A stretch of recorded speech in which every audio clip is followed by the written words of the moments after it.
everyone, and welcome to the Arcus Help channel. In today's video, we'll be discussing software licensing.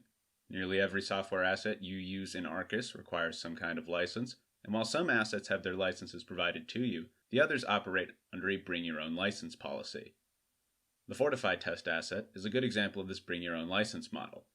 You'll be able to download a Fortify asset and deploy it, but without the license, the asset will not function.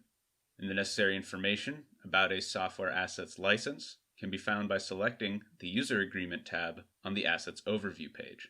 If you have any questions or if you would like to learn more, please follow the links in the upper right-hand corner of the video or in the video description down below.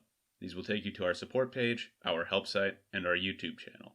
In the meantime, I hope you found this video helpful, and thank you for using Arcus.